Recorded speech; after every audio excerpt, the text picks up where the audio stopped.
Occasion ఏదైనా location ఎక్కడైనా తెలుగువారి వేడుక అంటే ఆలివ్ మిఠాయి ఉండాల్సిందే. అమరావతి ఎయిర్‌పోర్ట్ ఎక్కడ ఏర్పాటు చేయాలనే అంశం పైన ఒక క్లారిటీ వచ్చేసినట్టేనా? చాలామందికి ఉన్న ఎయిర్‌పోర్ట్‌లే సరిగా ఆపరేషన్స్‌లోకి రావట్లేదు. ఈ ఎయిర్‌పోర్ట్ ఎందుకు అనేటువంటి ప్రశ్న పదే పదే వస్తుంది. అలానే ఈ వీడియోలు ఇలాంటి వీడియోలు చేసిన ప్రతి సందర్భంలోనూ విమర్శలు కూడా బాగానే వస్తున్నాయి. కానీ జరుగుతున్నటువంటి యాక్టివిటీని యాజ్ ఇట్ ఈస్‌గా రిపోర్ట్ చేయాలి. అలానే పాసిబిలిటీస్, ప్రాబబిలిటీస్ ఏంటనేటువంటి అంశాలపైన ఎలాంటి డిస్కషన్స్ జరుగుతున్నాయో వాటిని మాత్రమే మీకు అందించేటువంటి ప్రయత్నం చేస్తున్నా. అమరావతి ఎయిర్‌పోర్ట్‌కు సంబంధించి ఒక అడుగు ముందుకు పడింది. వాస్తవానికి రాష్ట్ర ప్రభుత్వం కొన్ని ప్రదేశాలను దాదాపు 6 ప్రదేశాలను పరిశీలించిన తర్వాత వాటిని శాస్త్రీయమైనటువంటి ఫీల్డ్ లెవెల్ అధ్యయనం కోసం అధికారుల ముందరుంచింది. ఈ నేపథ్యంలోనే ఎయిర్‌పోర్ట్స్ అథారిటీ అధికారుల సహకారం తీసుకోవడం ద్వారా అమరావతి ఎయిర్‌పోర్ట్‌కు సంబంధించి కొన్ని చోట్ల ఫీల్డ్ సర్వేలు జరుగుతున్నట్టుగా సమాచారం వస్తుంది. ఆయా ప్రాంతాల్లో ఉన్నటువంటి వెసులుబాట్లు, ప్రభుత్వానికి ఉన్నటువంటి భూములు, భూసేకరణ విషయంలో ఎదురయ్యేటువంటి సమస్యలు, వీటిని ప్రాథమికంగా అధ్యయనం చేసే విధంగా రాష్ట్రానికి సంబంధించినటువంటి అధికారులు, విమానయాన రంగానికి సంబంధించినటువంటి నిపుణులు ఈ బృందంలో ఉన్నట్టుగా తెలుస్తుంది. సో అమరావతి అంతర్జాతీయ విమానాశ్రయం ఎక్కడ ఏర్పాటు చేసేటువంటి అవకాశాలు ఉన్నాయి? ఈ విషయంలో ఇటీవలే 1-2 రోజులుగా గుంటూరు జిల్లాలో కొన్ని ప్రాంతాల్లో పర్యటనలు జరుగుతున్నాయి. వాటికి సంబంధించినటువంటి సారాంశాన్ని మీకు అందించేటువంటి ప్రయత్నం చేస్తాను. ఆంధ్రప్రదేశ్ రాజధానిగా మారుతున్నటువంటి అమరావతికి చుట్టుపక్కల ఉన్నటువంటి ప్రదేశాల్లో, ఎందుకంటే క్యాపిటల్ ఏరియాలో కంపల్సరీ ఒక ఎయిర్‌పోర్ట్ ఉండాలనేటువంటి మాట ఇప్పుడు కాదు, 2014-19లోనే చంద్రబాబు నాయుడు ప్రభుత్వం చాలా స్పష్టంగా చెప్పింది. మంగళగిరి పరిసర ప్రాంతాల్లో ఒక అంతర్జాతీయ విమానాశ్రయాన్ని నిర్మిస్తామనేటువంటి ప్రతిపాదన కూడా ఆ రోజుల్లోనే చేశారు. ఇప్పుడు కూటమి ప్రభుత్వం ఏర్పడిన తర్వాత శరవేగంగా పనులు జరుగుతున్నటువంటి విధానం, అవకాశాలని దృష్టిలో పెట్టుకోవడం, రాబోయేటువంటి 3 ఏళ్లలో దానికి కావాల్సినటువంటి ప్రాతిపదికను సిద్ధం చేసుకోవడం. ఈ క్రమంలోనే అమరావతిలో నిర్మాణం అవుతున్నటువంటి ఔటర్ రింగ్ రోడ్డు పరిధిలో ఉన్న ప్రాంతాలపైన అధ్యయనం చేస్తారు. సిఆర్డీఏ పరిధిలో ఒక అంతర్జాతీయ విమానాశ్రయాన్ని నిర్మిస్తాం అనేటువంటి మాట మంత్రి నారా లోకేష్ ట్వీట్ల రూపంలో తెలియజేశారు. దావోస్ పర్యటన సందర్భంలో ప్రస్తావించారు. ఆ తర్వాత శాస్త్రీయ అధ్యయనాలకు సంబంధించి అధికారులకు కూడా ఆదేశాలు జారీ చేసినట్టుగా తెలిసింది. ఈ నేపథ్యంలోనే అమరావతి ప్రాంతంలో ఒక ప్రదేశం పైన ఎక్కువ ఫోకస్ పెట్టినట్టుగా తెలుస్తుంది. ఆ ప్రదేశం ఏంటి అనేది ఒకసారి మనం పరిశీలించేటువంటి ప్రయత్నం చేద్దాం. అమరావతికి అలానే గుంటూరు నగరానికి అతి సమీపంలో ఉన్నటువంటి ప్రదేశాలని ఈ బృందం పరిశీలించినట్టుగా తెలుస్తుంది. అది ఎక్కడ ఉంది, ఎంత దూరంలో వస్తుంది ఒకసారి పరిశీలిద్దాం. ఇది గుంటూరు నగరానికి సంబంధించినటువంటి అతి సమీపంలో ఉన్నటువంటి డోకిపర్రు ప్రాంతం. ఈ డోకిపర్రు ప్రాంతాన్ని ఒక్కసారి మనం ఇట్లా టోటల్ జూమ్లో కనుక గమనించి చూస్తే ఇక్కడ ఒక క్లారిటీ కనిపిస్తుంది.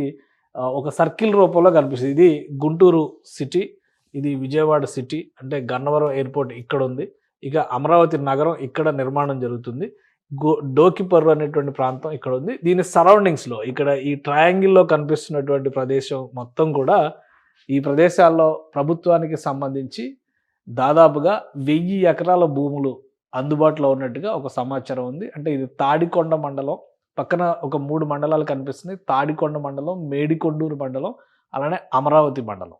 అమరావతి అంటే పాత అమరావతి మండలం. ఈ 3 మండలాలకు సంబంధించి ఒకటి తాడికొండ, రెండోది ఇది కొంచెం గుర్తుపెట్టుకోవాల్సినటువంటి విషయం, రెండోది మేడికొండూరు. ఈ పరిసర ప్రాంతాల్లో ఉన్నటువంటి ప్రదేశాల్లో ప్రభుత్వ భూములపైన అధ్యయనం చేస్తున్నట్టుగా సమాచారం ఉంది. మూడోది అమరావతి మండలం. ఈ 3 మండలాల పరిధిలోకి వస్తున్నటువంటి గ్రామాలు, అక్కడ ప్రభుత్వ పరిధిలో ఉన్నటువంటి భూములు, వీటిపైనే అధికారులు అధ్యయనం చేసినట్టుగా తెలుస్తుంది. అందులో డోకిపర్రు దగ్గర నుంచి పాయింట్ మొదలు పెడితే ఇలా ఈ ట్రయాంగిల్లో చూసినప్పుడు మొత్తం అమరావతికి అత్యంత సమీపంలో, ఇటు అమరావతి నుంచి చూసినప్పుడు మ్యాక్సిమం పావు గంట నుంచి 20 నిమిషాల్లో అమరావతి రీచ్ అయ్యేటువంటి ప్రదేశం. ఇటు గుంటూరు నగరానికి కూడా దాదాపుగా అంతే సమయం కనిపిస్తుంది. ఇక మంగళగిరి, విజయవాడకు కొంచెం ఎక్కువ సమయం కనిపించవచ్చు. కానీ అప్పుడు రాబోయేటువంటి ట్రాన్స్పోర్ట్ సిస్టమ్స్ వీటన్నిటిని దృష్టిలో పెట్టుకొని చూస్తే కనుక అక్కడ కూడా పెద్దగా ఇబ్బందికరమైనటువంటి అంశం కాకపోవచ్చు అనేటువంటి ఆలోచన చేస్తున్నట్టుగా తెలుస్తుంది.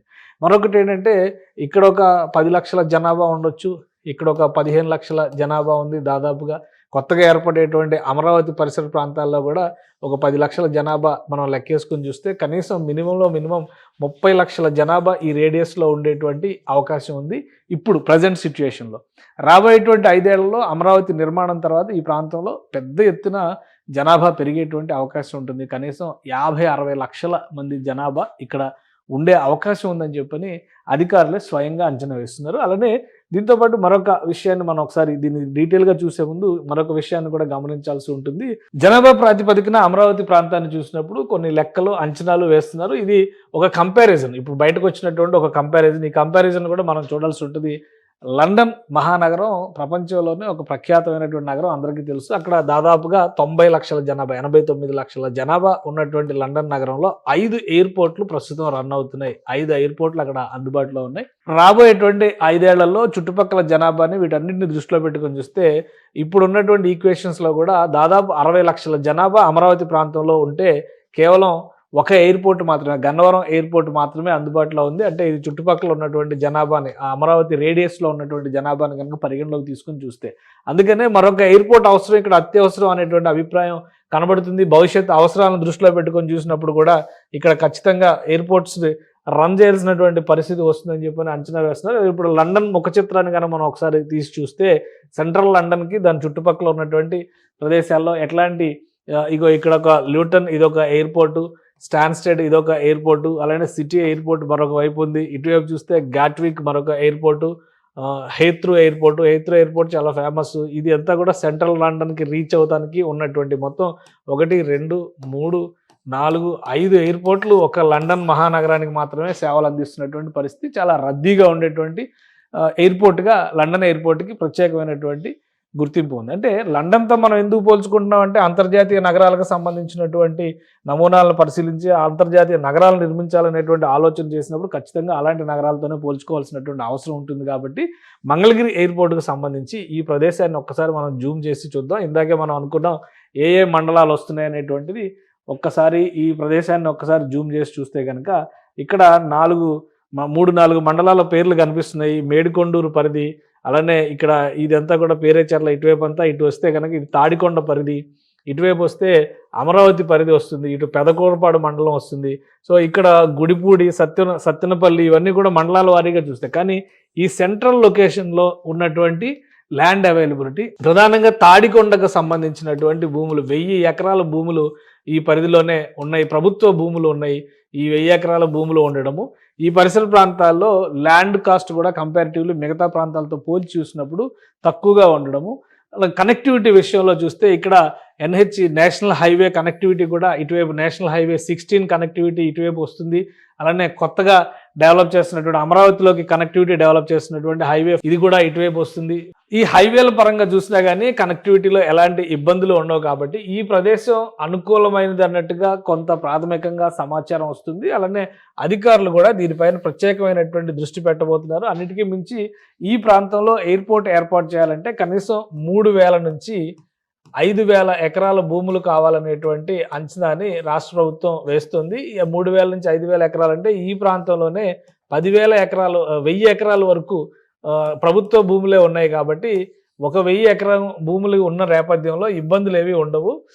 ఇంకా మిగతా భూముల్ని సేకరించేటువంటి క్రమంలో ఈ ప్రాంతంలో భూముల ధరలు కూడా కొంత తక్కువగా ఉన్నాయి. కాబట్టి సేమ్ అమరావతికి ఏదైతే ల్యాండ్ పూలింగ్ విధానాన్ని అనుసరించారో ఆ తరహాలోనే ల్యాండ్ పూలింగ్ పద్ధతిలో వెళ్తే భూసేకరణ కూడా పెద్ద సమస్య కాకపోవచ్చు అనేటువంటి ఆలోచన చేస్తున్నారు. పైగా ఇప్పుడే ఎందుకు ఇంత తొందరపడుతున్నారంటే, ప్రాథమికంగా ఇవ్వాల్సినటువంటి క్లియరెన్స్లు, అమరావతికి సంబంధించినటువంటి గ్రీన్ఫీల్డ్ ఎయిర్పోర్ట్కు సంబంధించినటువంటి ఫీజిబిలిటీ సర్వేలకు సంబంధించి ఆల్రెడీ విమానయాన శాఖకి రిపోర్ట్ సబ్మిట్ చేయాలి. కాబట్టి కన్సల్టెంట్ల నియామకాన్ని కూడా రాష్ట్ర ప్రభుత్వం ప్రారంభించింది.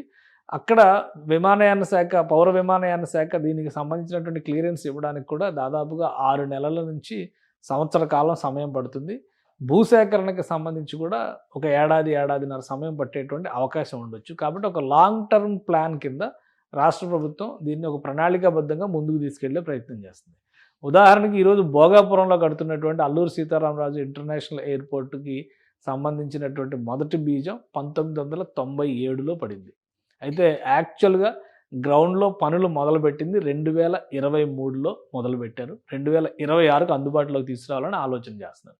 సో ఇంత సుదీర్ఘమైనటువంటి సమయం అమరావతి ఎయిర్పోర్ట్కి పట్టేటువంటి అవకాశాలు లేవు. కాకపోతే అక్కడ ఉన్నటువంటి భూములు అందుబాటులో ఉన్నటువంటి పరిస్థితి, అమరావతి నిర్మాణం 2-3 ఏళ్లలో జరిగేటువంటి ప్రక్రియలో భాగంగానే ఈ ప్రొసీజర్స్ అన్నీ కంప్లీట్ చేసుకుంటే రాబోయే రోజుల్లో వీలైనంత వేగంగా శరవేగంగా ఎయిర్పోర్ట్ నిర్మాణం చేయడానికి అవకాశం ఉంటుందని రాష్ట్ర ప్రభుత్వం భావిస్తుంది. అందులో భాగంగానే ఈ అధ్యయనాలు చేస్తున్నట్టుగా తెలుస్తుంది. ఈ అధ్యయనాలతో పాటు రాబోయేటువంటి రోజుల్లో అమరావతి ప్రాంతంలో మరింత జనసమ్మర్దం రాకపోకలు పెద్ద ఎత్తున జరుగుతాయి కాబట్టి ఇది పాత అమరావతి నగరం, ఇప్పుడు కొత్తగా డెవలప్ అవుతున్నటువంటి అమరావతి నగరం.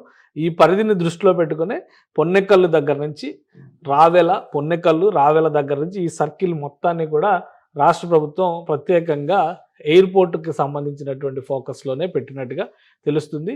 ఇది గుంటూరు నగరానికి ఇటు ఆనుకుని ఉంటుంది, ఇటు అమరావతి నగరానికి ఆనుకుని ఉంటుంది, ఇటు వెళ్లేందుకు విజయవాడకు రాకపోకలకి అవకాశం ఉంది. కాబట్టి ఇదే అత్యంత అనువైనటువంటి ప్రదేశం అని చెప్పని భావిస్తున్నట్టుగా తెలుస్తుంది.